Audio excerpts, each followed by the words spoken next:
The evolution of Call of Duty camos has taken a major hit since the release of Black Ops 2. In a world filled with battle passes and supply drops, you won't ever see these beautiful things ever again.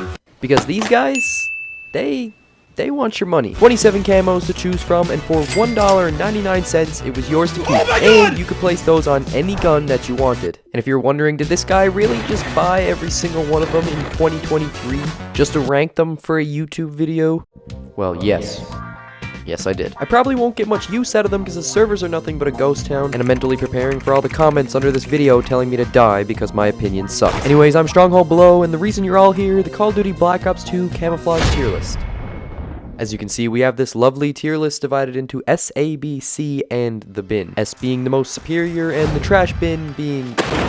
Starting with the one and only weaponized 115. This camo is really pleasing to look at on every single weapon. Covers 100% of the gun, unlike some other camos later in the video. And although it's very bright and saturated compared to the rest of the colors in the game, it fits well, and from my experience, it's not distracting from gameplay at all. I really like the reflection of this camo in the scope of the ballista and the DSR-50. This camo is inspired by Origin Zombies map, and it comes with a really dope animated calling card. This camo is an absolute heater, and I rank it S tier.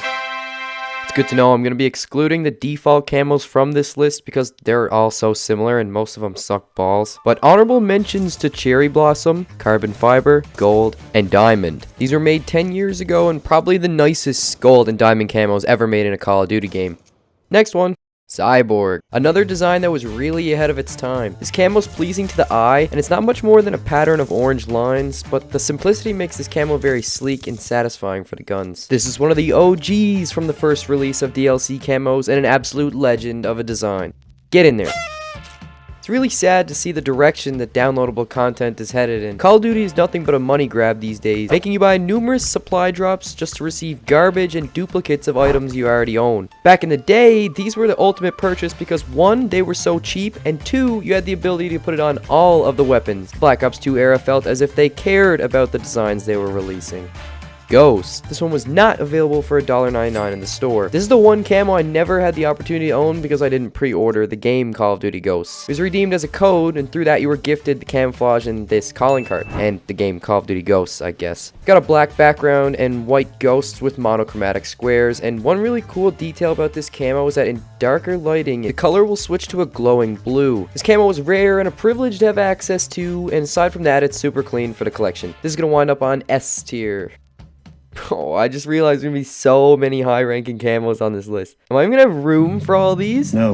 Why is this one called UK Punk? I have no idea. It's just a national flag of the United Kingdom with no other special qualities. Pretty reputable camo nonetheless. This is one I used to roll with back in the day, and I don't know why 10-year-old me chose to buy this one out of the whole store, but I guess it saved me $2 in the making of this video. I hate my life. It was unique to the other designs because it was the only national flag camouflage in the game. It was hit or miss though because it did look better on some guns than it did on others. But the calling card is phenomenal, and for that reason I'm gonna drop it here. Pack-a-Punch. This is a reference to what a Pack-a-Punch weapon looked like in World at War. It's probably the closest thing to the default color of a weapon without actually being default. This one might hurt you guys a little, but even one of the greatest COD players of all time agrees with me here. Oh man, what the fuck, man? Yeah, but I'm gonna leave this one on B tier. Bang. This one is hella nice. The 3 reticles that also come with the pack are pretty dope, and the camo itself goes nicely on pretty much all the weapons. The calling card is cool, and even though I'm from Canada and we use colorful plastic money here, this one goes hard and I can always respect it. I bought this camo as a kid, and to this day I've always thought it was terrible. This is the meme of all camos. It's absolutely disgusting and barely representative of bacon strips at all. On the average gun, it looks more like a crusty texture of red dog food. It's only the assault shield you can get an actual look at the interlaced pieces of bacon. This calling card is exactly what you'd expect, and it's only used by the trolls of Black Ops 2. This camo was a failed attempt of something extraordinary, but I commend the developers for trying. Now I'm scrolling through your guys' favorite DLC camos on Reddit, and I don't understand why this is a fan favorite. And now I feel the need to apologize to the bacon fans, but this one is going where it belongs. Dia de Muertos. Did I say that right? Banished for Day of the Dead, according to Google Translate. This one's very subtle and another clean camo for the collection. I didn't appreciate this camo enough until getting a look at it now, but just look at it on the assault shield. It represents itself really well. There's nothing spectacular about this one, nor the calling card that comes with it, so I'm just gonna put this on B tier. Alright, if I hit this trick shot, you have to subscribe.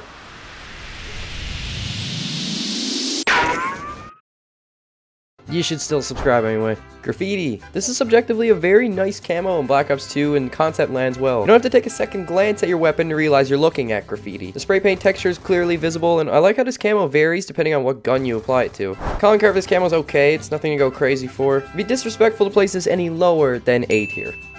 Kawaii. Inspired by Japanese pop art, this camo lived up to the hype. This camo itself is pretty nice to roll with, and the calling card it comes with is mandatory. Now, the design doesn't completely cover the weapon, nor does the color have any wow factor to it. Anyway, squeaky clean camo and super iconic to this game, if you ask me. A tier. Octane, one of the many simple camos, and doesn't have much to offer besides this cool animated calling card that comes with it. It's like a race flag in the wind, I guess. The pack is Speedway inspired, and pretty cool concept, yet you're almost better off using some of the standard camos over this one, because it's pretty boring for what it is. Save your $2. Breach. Just get in the bin. This next one, though, pretty big fan of this one because it's inspired by the Legends LMFAO and their song Party Rock Anthem. The fact Treyarch made a camo pack that referenced something popular from the real world was really cool. Mind you, this was 2012. Of course, this day and age, it's kind of lost its touch, considering games like Fortnite get their hands on anyone and anything that's trending. God! No! Anyways, A tier.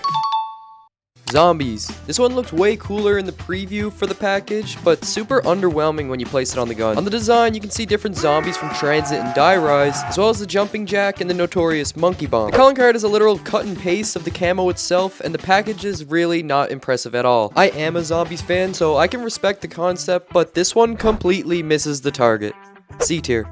Comics. This is a camo I can get behind. This one was executed perfectly and totally worth the investment. I'm not a big comic book guy or anything, but I love how this camo is different from the rest of them. It also comes with one of the nicest animated calling cards in the game. It flickers through like different pages of a comic book. It's cool. I'm a huge fan of this pack, and for that reason, it's going up with the heaters. Viper. It's obviously inspired by snakeskin, but it doesn't even sit nicely on the surface of the guns. At first glance, you can't really tell that you're looking at snakeskin, and I don't like that at all. Fortunately, there's nothing nice to say about the rest of the pack because this also sucks. So just get in the bin. We'll move on to the next one. Oh my god. I used to think I was the funniest person in the world with these things. I literally used to copy them from everybody. I wouldn't even make them myself. Jungle Warfare. Meh. It's not really a camo that comes to mind when you think of Call of Duty Black Ops 2. This one's just upright boring, and it also reminds me of the default camos on the first page. C tier.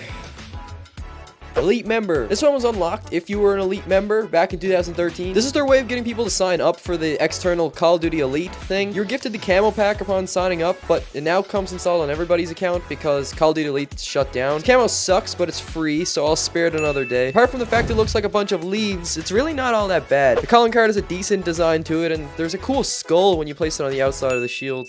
Anyways, next one.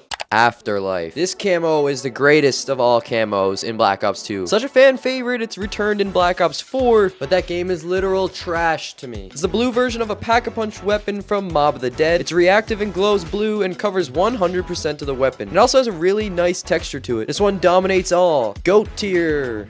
Can we make that a thing? Can I put this on GOAT tier?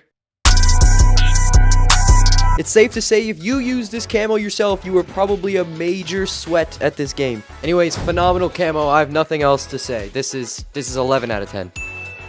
Aqua. This one comes out nicely, and it's a good camo if you're someone who doesn't like flashy colors. It's inspired by the ocean and sand, obviously. No complaints about the package, except this seems pretty lame to me. Like a wave was the only thing you could come up with. God, could it be animated or something? Anyways, I'm gonna give Aqua what it deserves because it is a good camo. It's going up in A tier. Beast. This one's inspired by the stripes of a tiger. This camo's pretty trash, but the animated calling card that comes with the pack is really sweet. The only reason it isn't going in the can is because this thing changed my mind. This is a really, really nice calling card. C tier. Paladin. I originally had this one on B tier when I was first making this list, but I put it on a few different weapons, and I am actually really impressed by it. The way the light reflects off of it is really nice, and it also has a good texture to it. It covers like the whole gun, and I don't know what other way to explain this, but it looks like the gun is wrapped in something expensive. It looks like some type of like jewelry or metal. The calling card is also 10 out of 10, so there's really no reason for this to be on B tier, so last second I changed my mind, and I'm gonna put this up on A tier. I think I'd literally rather use no camo. How to Train Your Dragon. This camo's good, and I'll tell you why. This one actually delivers on the texture of dragon scales. Unlike the snakeskin camo, that one completely misses the realism of snakeskin, and it does nothing more than represent proper patterns and colors of a snake. The color and details between the cracks of the scales give it that real 3D look. There's a really crisp weapon camo, and it's going up where it belongs. Dead Man's Hand. A card suit themed weapon skin sounds really cool in theory, right? Well, yes, but this camo tragically disappoints and it doesn't even come close to perfect. The title of the package sounds so badass, and to me, on the weapon skin, you can't even tell what it's supposed to be. It looks more like a camo you can get for free. However, the calling card in this pack is really, really good, and it's one of the nicest ones in the game, in my opinion. It doesn't make up for the nasty camo, but for that, I can place it on B tier, at least. Glam. Yeah, this one's horrible. And one of the best for last, it's Rogue. I'm putting it on A tier, and I'm gonna tell you why. This is camo your eyes don't get sick of looking at, and that was really important for a game like Black Ops 2 because there's not a huge selection of camos to choose from to begin with. It's subtle and simplistic, and that's the driving factor in this camo's longevity. Rogue may not be 3D, and the calling card may not be the best, but this camo deserves the love. So here it is, the DLC camouflage tier list. If there's one thing I took away from making this video, it's that you won't ever see cheap camos in a COD game ever again. It's immoral, but they capitalize on their profits in different ways now. Supply crates are essentially slot machines, and battle passes are their subscription service. The old business model with cheap camos and limited selection is exactly what made them so special to everyone. It's now 2023, and the game is sadly burned to the ground from mod menus and hackers, and is essentially unplayable. Today, I absolutely on some of the in-game content, but at the end of the day, having the option to choose what you're buying is much better than spending your money on mystery supply drops and cringy battle passes. The game might have reached the end of its days, but the legacy of this game will hold still for the years to come. Like Dr. Seuss says, don't cry because it's over, but smile because it happened. If there's one thing I realize, it's that without Black Ops 2, my childhood would have been much different. And without the bacon camo, I'd have been roughly $2.30 richer. God, I wish I didn't buy that.